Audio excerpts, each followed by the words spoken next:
I'm gonna try to find Dr. Vivaldi. Are you in or not? And I want to know how all of these grown-ups are finding me.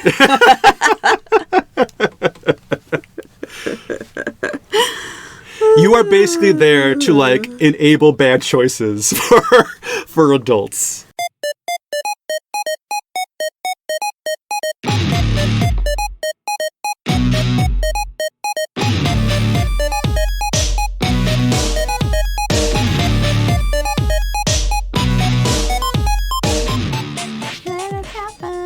Oh, my grocery list is in here. Gotta get my priorities straight. Gotta get my produce. Got it. Do you want to start over? No. This is good. This is I don't know if it is. All right. Well, beware and warning and welcome everybody to...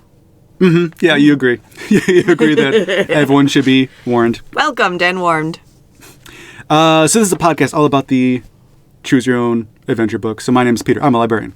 My name is Abby. I'm also a librarian. And today we're talking about number 18, Underground Kingdom. First of all, I like to kind of check in. Yeah. Check in with you. Oh, boy, you gave me a look just now. Oh. Well, it's daylight savings. It is daylight savings time. Some people don't have that thing. We do. We do. Because of where we live. And we're jealous of people who don't have it. What does it feel like? Write in and tell us. Yeah, because daylight saving time kicked our butt in different ways today. Like, we were supposed to record at 1. And then 1:30. And it kept pushing it back because it's just... Then 2. Yeah, and then we're just not feeling it the best. But that's okay. And then I took a nap, and then I was like, oh, no, he's here. You know where they don't have daylight savings time, though?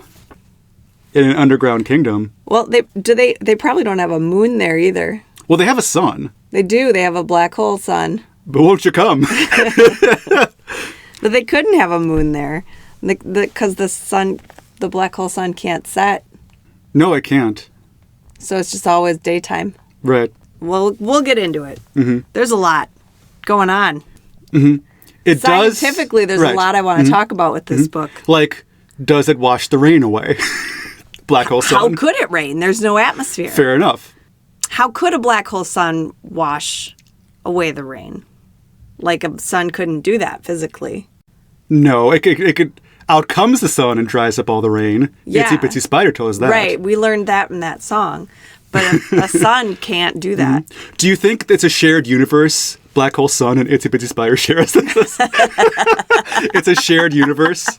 Yeah, for sure. Very similar styles of the songs. Just kind of a warning. I think that's going to be the energy of this episode. It's just a little wacky and just like, I don't know if we're going to talk about the book the best today. Sure, I'm going to talk about it real good. Oh, talk about it real good. I got stuff to say. I do too, I suppose. So I guess let's just, anything new with you, Abby? No? Okay, that's fair. I took a nap. Took a nap? I'm going to take another one after this. You might take a nap during this book. Oh, okay. Probably not. Okay, fair enough. I was going to go for a run, but nope. Yeah, I'm going tomorrow. Take a run. I might, but I'm not. Fair enough. I could, but I won't.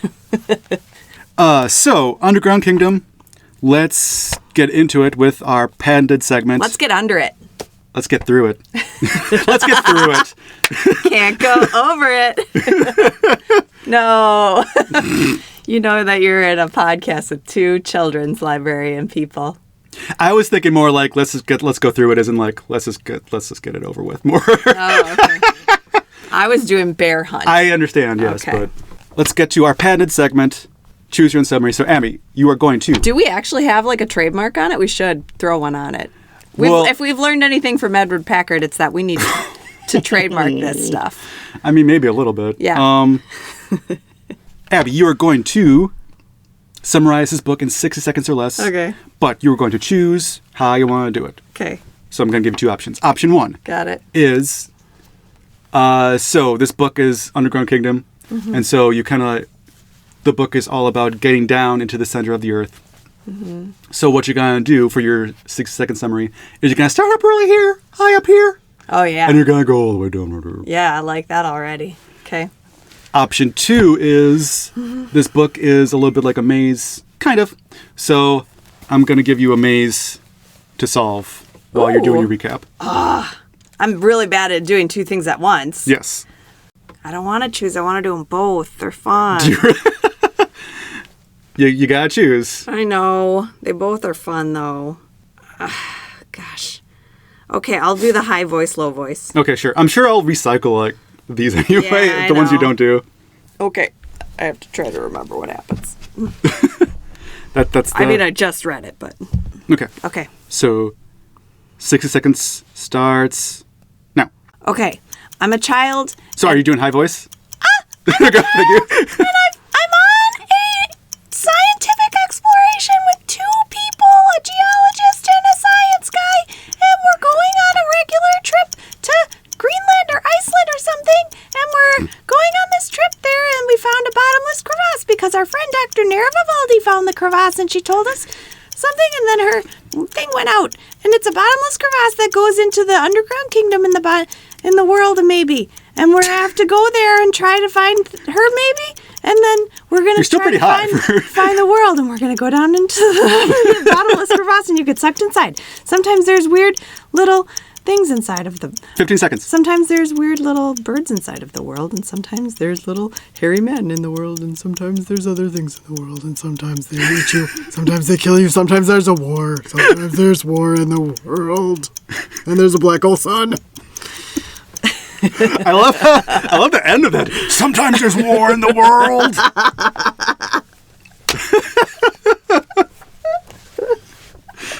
I love Grizzled Abby. You need to bring that back. That was like the musical career of Tom Waits in 60 seconds. Okay. Fun. Yeah. Yeah, I guess let's get into just right into the beginning. Oh, sure. If we sound a little bit different, we're in our backup rig today. Yeah. There were kids in the library that we normally record. Disgusting. So if we sound a little bit different, that's why. So this one starts with a special warning, and I didn't 100% understand why. Mm-hmm. And I went through this one a little faster than normal, so maybe I missed something, but usually when there's a special warning, it's because there's like a special mechanic. Yeah. To the book. Like in Forever Race. It was warning you that, hey, there's going to be multiple races. Right.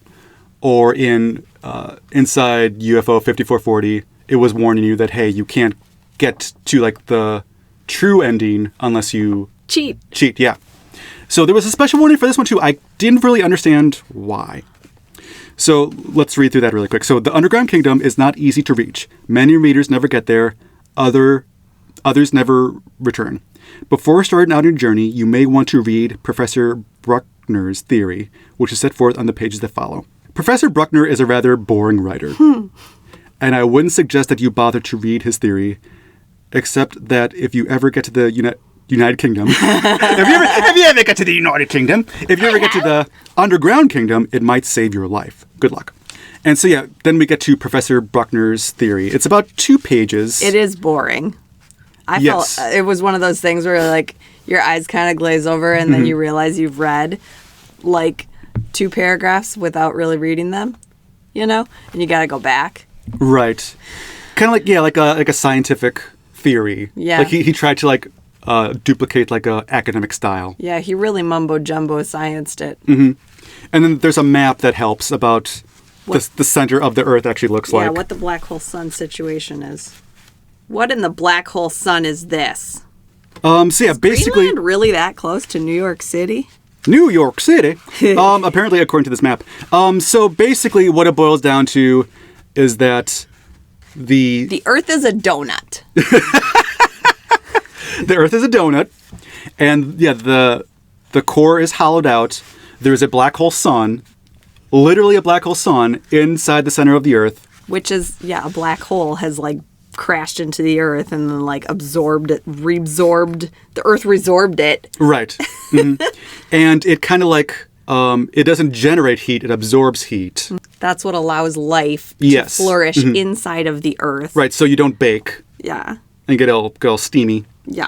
And yeah, the only way into it is in the crevasse in Greenland. Yeah.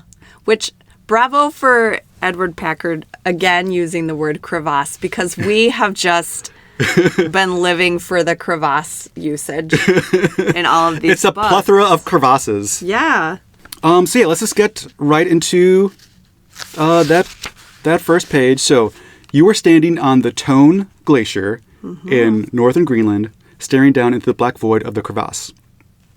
You shiver as you wonder whether you were lucky or unlucky to be invited on this expedition. So you're with, again, Grown-ups. grown-ups.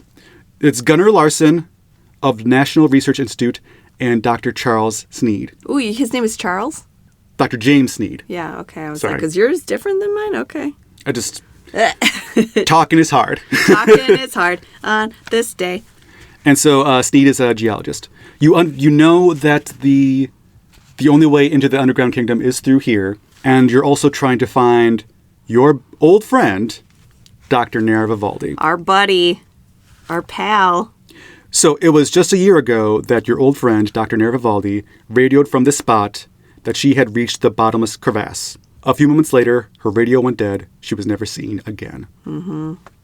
So yeah, she's lived quite the life. She's been all over She's been outer space. place. Inner space now, Yes. because she's inside of the earth. Outer space, inner space, all over. My favorite thing about this beginning is that you have this like super like scientific transmitter and you're suspending it over this bottomless crevasse by 2 wood sticks. Yes. It looks like the world's worst like kid tent pole. And you just are like, I'm going to just like lash these 2 together. There's no supporting stick. There's no other support at all. No, it's just 2 sticks kind of like haphazardly shimmied together over a gigantic crevasse. Right. Like, how did you get the stick on the other side? Right. You could, I mean, this crevasse is like, you could run and jump it if you really had to. Yeah. But... At the very least, you're going to need 4 pulls. Right. like, to make this stand in this way. And then you're at this like expensive transmitter. Right. You're like, Next it's to it. fine. Yeah, there's no camp really set up at all. No. For this expedition to potentially save someone's life. Yeah. I don't know how you're planning on saving her life. Right. Or at least investigating what happened to her, because again, No. it's been a year. Yeah. So yeah, Vivaldi went into the crevasse, never came out. Nope. So yeah, now you stand at the edge, lost in thought. How could this crevasse have no bottom? Could it really lead to an underground kingdom? What happened to Dr. Vivaldi? But your thoughts are shattered. You didn't seem to slip, yet suddenly you are falling into the crevasse. So because there's you find out later, there's a black hole sun. That's the theory of this other doctor. There seems to be kind of like a gravity pull. Yeah, it sucks you in. Right. So your first real choice is you can choose to land on the ledge, or you could just choose not to, which I thought was really funny. Like, Yeah. I can choose to like, Accept your fate and fall. right. I can choose to like try to save myself, or I can just kind of like, meh, not care. Yeah. So I think for this one, it's going to be hard to get to first run-throughs. Because they're so long. Because they're so long. Because Yeah. this one reminded me a lot of Forbidden Castle. Yeah. It's kind of like a very set... The first half is very set how the book is trying to steer you.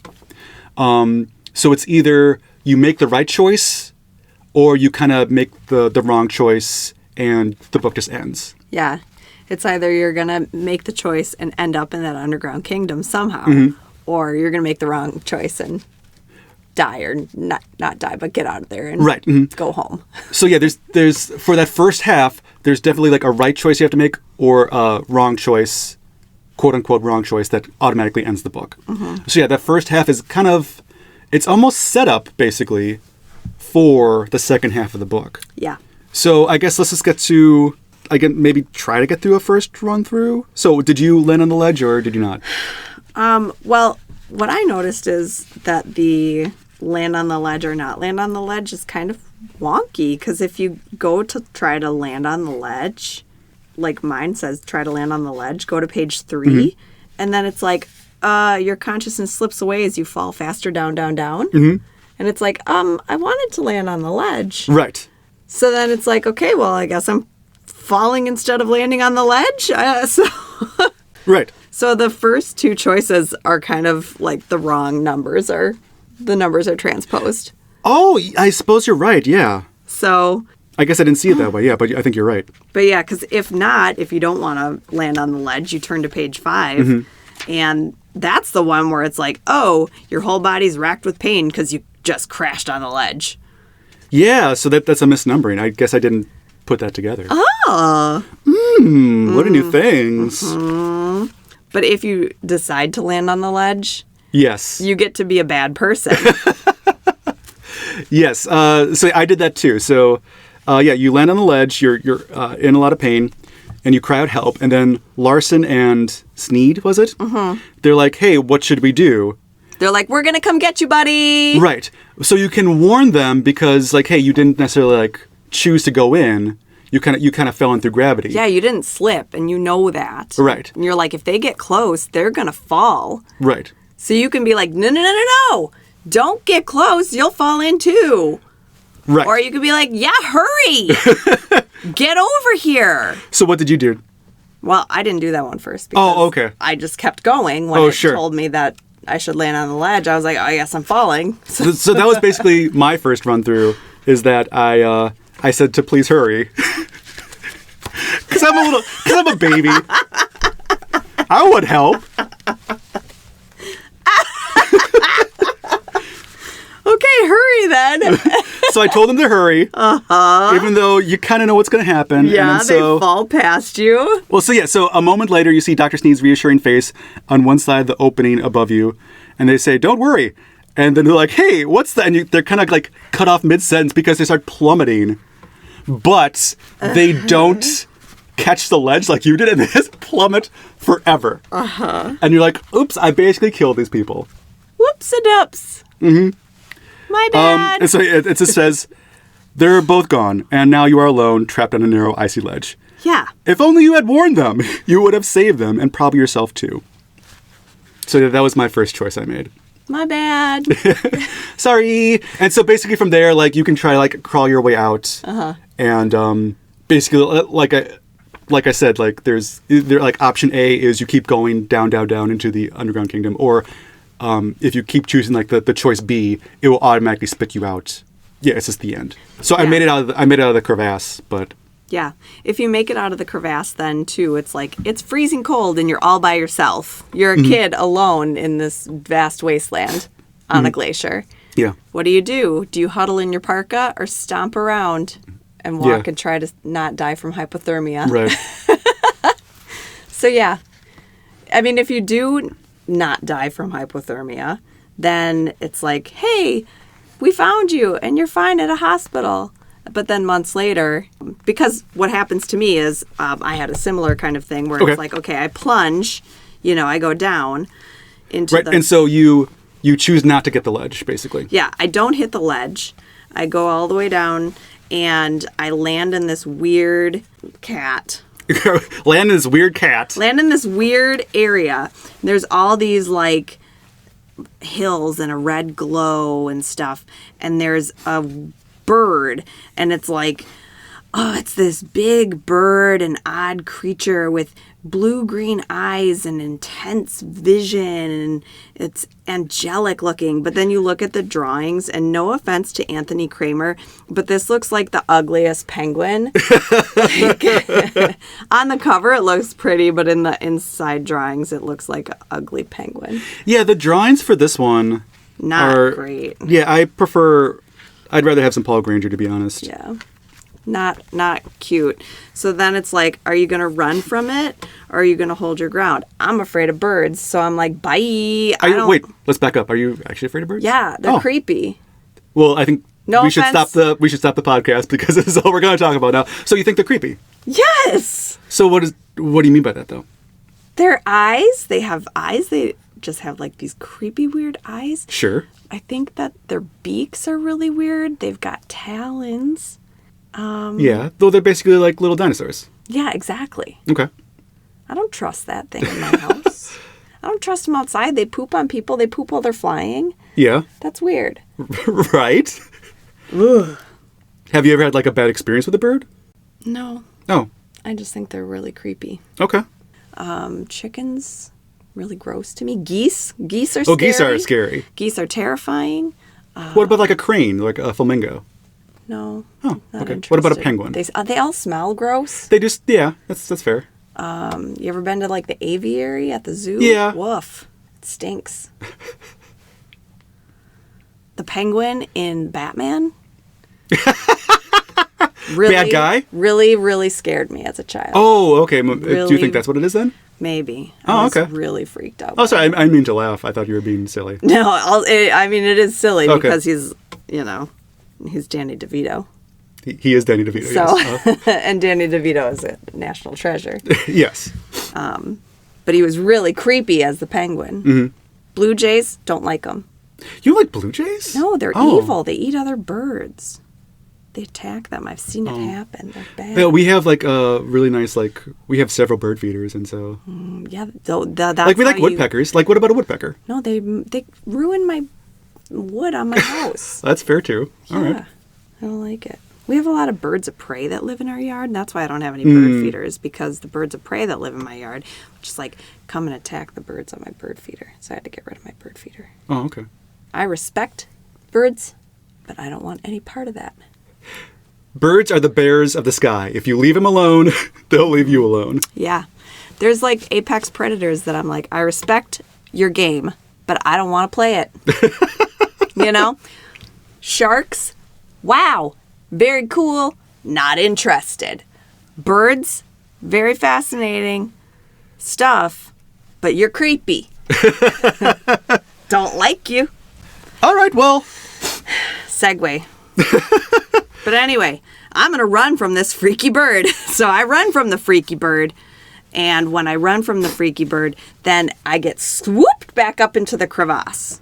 Oh, okay. Yeah. Nice. Okay. So when you get swooped back up into the crevasse, then you just go back to this point where you have to climb. Oh, okay. Yeah. So You're on the basically ledge. we're basically at the same point. Yeah, maybe. then you're at the same point. So you're on the ledge, and then you have to try to climb back up.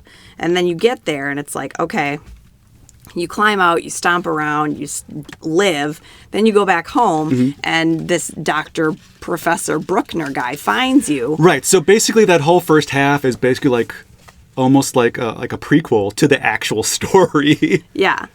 I went back, and it's like if you stay with the birds and don't run away from them, then they will take you down to the Underground Kingdom. And then you're just in the Underground Kingdom. Oh, okay. Fair enough. So if you stay there or whatever, then you can ride the bird Okay. down to the Underground Kingdom. Nice.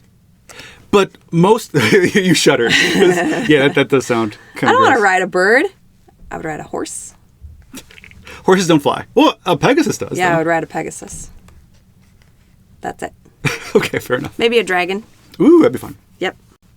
Well, anyway, basically this whole first half, more or less, is kind of like a prequel to the actual book. So yeah, you run into Dr. Buckner, kind of like you were saying. Yes. The Buckner- Black Hole Sun guy. Yeah, he wrote Black Hole Sun with Chris Cornell. Yes. He's the unofficial part of Soundgarden. Yes. And he basically says like, hey, I have this theory about Hollow Earth. I'm gonna try to find Dr. Vivaldi. Are you in or not? And I want to know how all of these grown-ups are finding me.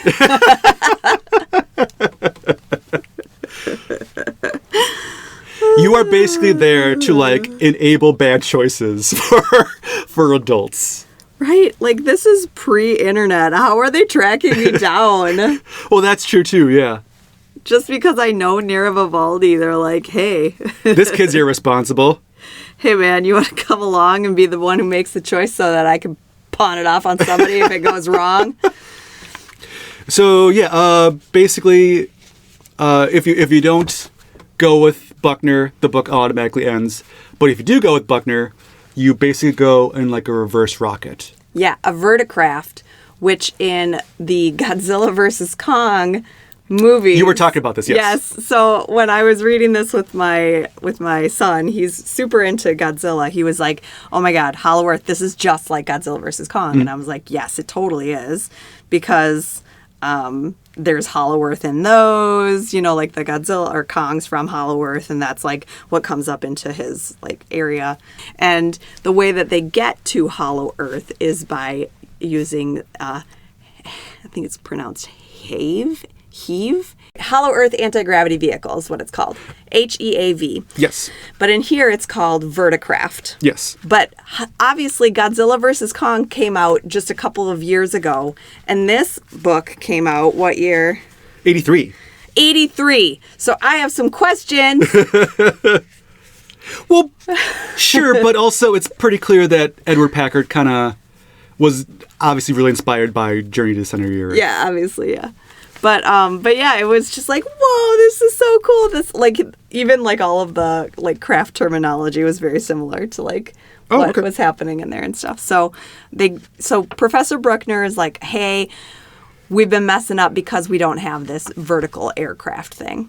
And so then he asks you to go with him in the Verticraft, or actually you're there with all these people. And he's like, I wasn't going to go down to the Hollow Earth, but the crevasse is closing, so... Because there's a glacier coming. Yeah, so... And the glacier moves real fast in this. It varies. It's either like really fast or really slow. And we all know that glaciers don't move actually that fast, so sure. It's actually kind of funny. But he's like, who wants to go with me? And all the adults on the mission are like, oh... Ooh. Actually, real busy. Got a lot on the sketch. Can't commit. So, of course, it's up to you. And so, yeah, you go into this rocket that goes to the center of the Earth. So it's plummeting. Yes. And there's like a big red button that's like, emergency, reverse. Yes, so return to initial position. So you can choose to either trust Dr. Buckner, or you can hit the button. And if you hit the button, the jets go back up. So it's like emergency reverse, like Abby was saying. But the rockets keep going and it launches you into space. And that's how you die. Yeah. Which is kind of fun. Yeah. So if you don't push that, you can decide to reason with him or whatever. And it's like, while you're reasoning with him, you just like, we made it. And you get out and you're like, oh, dude, we're there. And you get back in and you're like, hey, bud, we're there. And it's like, oh, snap, he died. Yeah, Buckner dies from the rocket. There is no way to save him. No. And then you flip the page and the very next page is like, you just finished burying his body. Yes. And you're like, what? I had to go back and like I did too. Look and be like, did I miss something? No, he just dies. Because you're like, you check for a pulse. He's dead. You're like, what? How did I lift him out? Right. He's a grown-up. With your noodle arms. You bury the professor's body near the Verticraft and say a prayer? You feel sad and afraid of setting forth in a strange world? What? So... Finally, from there is when the book actually opens up. Yeah. So there's a bunch of different places to explore. What's the best way to describe them? I would call them preeple. Preeple? Preeple. Yeah, like... They're half human, half ape. Yes. They look like creatures that might have once lived on the Earth's surface. Yes. So they're kind of like pre-humanoid. Yes. Esque people. Yes. They have like language, their own language. Right. So they are capable of communication. So they're like not like clearly intelligent beings. For me, like that was the only first and kind of aside from that one bird, this was my first encounter with a creature. Yes. And so I guess for me, it took so long to get down into that second part of the book, that down into the Underground Kingdom, that once I finally got there, like I didn't really have the time to like look around to the Underground Kingdom. Oh, I got to do a bunch of stuff down in the Underground Kingdom. I tried to do as much as I could, but I was like, I kind of ran out of time. Oh, I read this a bunch of times with Arthur, my boy, because he thought it was really fun. Also, when I went to the bird people and got back up, I then went back and like did the bird people thing again. They're called Clera. It Flying Clera. It doesn't matter. But anyway, they'll bring you right basically down to this point where you're like, if I had just gone with the birds right away, I would have immediately been like in the underground kingdom. Yes. So it was stupid for me to run. I shouldn't be afraid of birds is what we've learned on this podcast. I think for most people, you have to kind of go this roundabout way in order to get to the underground kingdom. Basically, yeah. So the first creatures that you encounter, these half human, half apes, probably these first creatures you encounter, are called the Raka. Yes. And when you encounter them, they're carrying ropes and nets, and you have to decide right away, are you going to hide? Or are you going to try to like communicate with them? Yes, you can try to hide or encounter them. So what did you decide? When I did get there, I just kind of chose to like try to interact with them right away. Yeah. If you try to hide, then you die. Oh, do you? Yeah. Oh. You die immediately. If you hide in a cluster leaf tree, you die immediately. You go up into a tree and then you get killed by like a giant kind of saber-toothed beast. You don't know what it is, but you die because there's a pair of blue lights, their eyes, and then you die. Okay. Yeah, I guess I didn't get that. Immediately. Huh. So, you do have to face the creatures. Fortune favors the brave in this book. So, so you go with them. They take you to their village, and you go to their agon, which is like a igloo-esque kind of hut. Yes. It's like a hut. And so, yeah, there's a bunch of different interactions. You can meet with like the chief. Mm-hmm. The Raka are at war with the archpods, which is, I think, just like basically like another kind of like people tribe, right? There wasn't really a like difference between the two. No, they're basically exactly the same. And so, yeah, like when you're interacting with these like kind of elders of the Raka, however you want to pronounce that, you have a couple of options. Like you can go and meet with this main like leader of them, or you can like try to scuttle and run away. And if you run away, then you can take a boat across the river eventually and get over to the archpods, which I did. Right. And if you do that, then they immediately throw you into prison there, and you run into Dr. Nera Vivaldi. What? She's there. Me and my buddy hanging out. Best friends in prison. And I guess I forgot to mention that the leader Raka knows English because of Dr. Nera Vivaldi. So because Dr. Nera Vivaldi is she's a linguist. She's an interspecies communication specialist. Yes, So it finally whatever. Yeah, she's like an interspecies communication specialist. And so it finally paid off. Like she finally was able to use interspecies communicate. Yes. She did it. She taught them English. Does she know their language? I don't know. So anyway, you can stay there. I didn't stay there. I went over, so I don't know any of the storyline from staying with the Raka. But I know that I scurried. I went over in the boat to Nera Vivaldi, and when I go there, then I have the chance to talk to the leader of the archpods. When I talk to him, he's like, "Hey, we're going to go and do a war with the Rakas. Right. Tell me how to beat them." Yes. You come from the above ground, they call it the netherworld or something, and you know all about war. So because of the society. Because of it sucks up there. And I'm like, yeah, girl. It do be bad.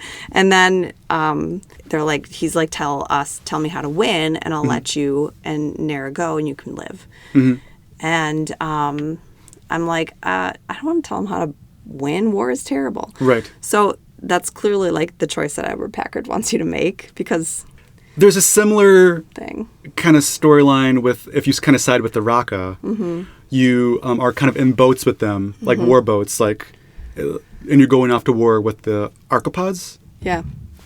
And so you can choose, there's kind of like a lull in their rowing, and you can choose to like get off the boat and kind of like jump for it, or you can choose to stay on the boat. If you choose to stay on the boat, like there's a huge wave and all the boats get lost. If you jump off the boat, they try to like catch you, but then like I said, this huge wave still comes regardless, and all the boats basically get destroyed. So like then you get saved and you keep going on your journey. Beautiful. But yeah, you tell him basically like, don't fight. Fighting will just kill your people, destroy your villages, and lead to nothing but grief. And what you need to do instead is go have peace talks with the leader of the Raqqa. And he's like, okay, fine, I'll do it. But if it fails, I'm going to kill you guys. And you're like, wow, did you learn nothing from what I just said? Okay. So he goes over there, and then he's gone for like 3 days. Then he comes back with the leader of the Raqqa and their best buddies. And they're like, thank you. See, I didn't get that far. It was great. They loved it. Good. So then they let me and Nera Vivaldi, they treat us like honored guests. They let us chill in their hot tub. There's a real wild picture. Yes. I want to talk about this picture. Me and Nera Vivaldi, like skinny dipping, kind of. She's got at least maybe a bra on or something. Yeah, she's like... We will put a picture of that on the internet. She maybe has like some sort of bathing suit on. But how did she get it? But it's so weird. How did she get that bathing suit? Is there a store down there? Is there a store down there for women's clothing? Because they're all clearly not wearing clothes. Where did she get it? Yeah, I don't know. It's very odd. And so, yeah, you were in this hot tub. Weird place. Where did she get clothes? I want to know. It's a living. And so, yeah, you're in this hot tub with Vivaldi, and it's just a really weird picture. You're eating a fruit, maybe, and she's just like living it up. Taking a hot tub. It's a little weird. I assumed from reading it that maybe we would be in different mineral pools because they say pools where there's multiple pools. And I thought, oh, I'll have my own pool and she will have her own pool. Well, that's probably what Packard meant. Yeah. And then he gives us one pool. So then they tell us, like, you can go back up Netherworld or whatever, or you can stay in the underground kingdom and explore. And I was like, I'm going to stay down here and explore. It'll be fun. So we stay down in the underground kingdom and explore. And there's a map. There's a map. Of what the kingdom actually looks like. It's kind of like in 4 different quadrants. Yeah. Which is kind of weird when you think about it, because the way that it's laid out in this map is like a flat earth kind of looking thing. Yes. But the way that it it's actually described. Functions is like the interior of a donut hole. Like the inside. It would be like if you took 2 skating like half pipes and stacked them on top of each other. Yes. So how does that... I don't know. How does that brain? I can't brain that. Like, I can't. I mean, well, he was just trying to, I think, try to make a like way for you to explore. Maybe this end goes over to that end. I don't... Right. Something? I don't know. And also it's weird because, again, this is kind of more... the map is obviously horizontal. Yeah. But then there's this great river that somehow leads out into the real world. And that's the way you can kind of escape the underground kingdom. Yeah. There's 3 places to explore. I only explored 2 of them. I didn't explore any because I didn't get that far. Oh, Peter. So if you go up to the Shining Mountains, that's where the flying Clara, the birds, the angel birds are. If you go up there, they basically like telepathically are like, go home. Get out of here. Go and get. We don't want you here. We don't want you here no more. And so then you're also given like this great sense of peace by them. And you get this sense that they're like highly elevated beings, kind of like even more so than humans. And you try to go, but like you get to a point, they bring you up to the place where the crevasse was. You see Sneed and Larson, and they're there, but they're like, oh man, the crevasse is closed. Right. And you and Nera Vivaldi kind of look at each other and you're like, we'll find a way. Wink. Yep. So there's that. If you decide to go to the Hills of Diamonds, that's where the lair of the ghost wolf is. And the ghost wolf is pretty cool. The ghost wolf is really cool. So if you go to the Hills of Diamonds, you're like, I want to get rich. If I ever get back up to the surface, I'm going to be a rich boy. So you go to the Hills of Diamonds, and the Archpod people are like, we don't want to go there. That guy looks scary. So it's basically just like I don't even know how to explain it. It looks like a cartoon drawing of an angry cat that they would show to a mouse. but with like sulfur dripping off of him. Yeah, it's like a 1950s like cartoons. Yeah. Like what you would put on a hot rod. Yeah, totally. But what you find out is that it's not real. Like the ghost wolf is not real. It's just like hallucinations that come up from the gases. That escape from the diamond fields. So you do end up getting a bunch of diamonds though. Yeah. But the weightless peaks, I don't know what happens up there. I'm flipping to it. You fall down. Oh my God! Yeah, you can fall into the black hole sun. You've read that a black hole might somehow be an entrance to another universe. It's your only chance once you reach the black hole sun. So that's what happens if you go to the weightless peaks. You go up to the very top. You could jump into the black hole sun and maybe make it into another universe. You get sucked in to the black hole sun. That's what happens in that one. Wow. Holy shnikes. Well, that was Underground Kingdom. I think if we didn't describe this one the best, I feel it's because this one is laid out very oddly. Well, I guess I'm... You're underselling it. We described it perfect. So let me, before I guess I kind of tip my hand a little bit, but what did you think of this one? I thought it was wild. I think these ones where they just go on and on and on are really funny and like interesting. But at the same time, they're also really hard because it's like if you make a choice and you don't like it that much, it's hard to go back. Yes. Because you're like, well, which strain or which decision took me to this point, you know? So yeah, I don't know. It was fun though. I liked it. Did you? Okay. Yeah. So I liked it, I think, because when I read it with my son, he really enjoyed the parallels between this and Godzilla versus Kong. Oh, fair enough. And there really are a lot. Like all of the strange beasts that you can encounter and stuff. Like the Coda beasts, that's what actually kills you, like in that first run through if you hide in the trees. The Coda. Yeah, which they're basically also are in the weightless peaks. They're basically like big walrus monsters. Angry walruses.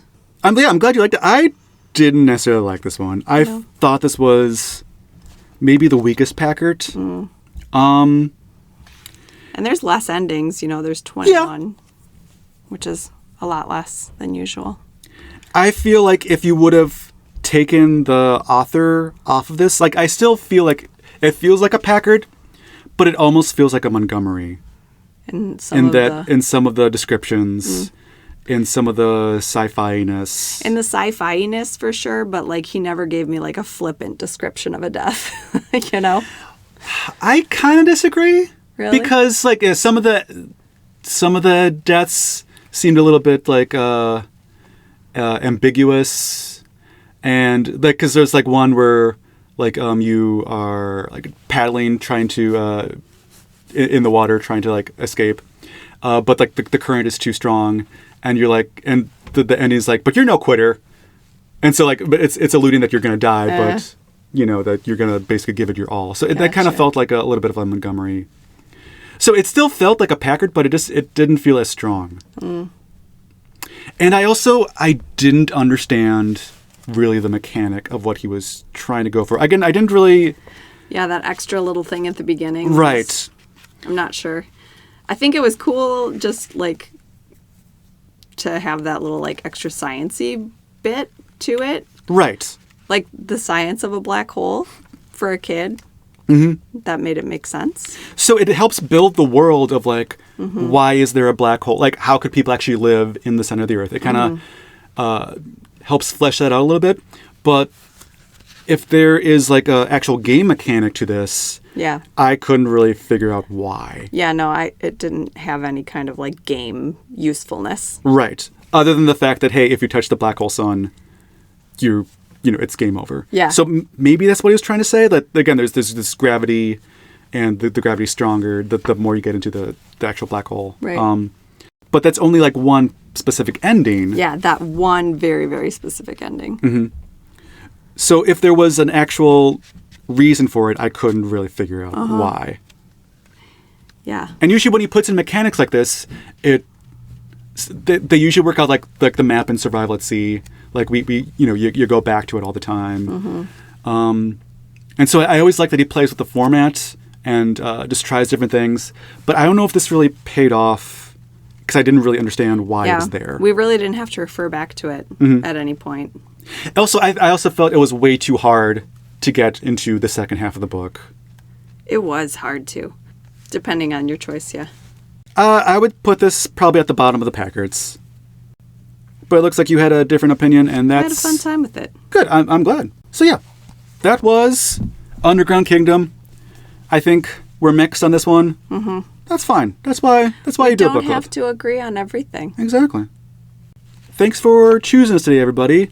Make sure that you like us on Instagram, because Abby's going to post some photos that she took. Yeah. There's some strange stuff in this one. Make sure that you subscribe to us on the podcatcher of your choice so you stay on top of recent episodes. If you have Apple Podcasts, if you could give us a 5-star rating and a positive review, that helps us out. It helps out the podcast. It helps us out in life. Yeah. It boosts me emotionally. And yeah, you can email us at chooseyourownbookclubpodcast, I think it is. I'll put it in the show notes, but you can email us. No one does, but you can email us if you have any thoughts on the books. Someone someday will. Yeah. Someday somebody's gonna make you want to turn around and say, "Oh, we got an email." That'll be the theme song for when we have an email.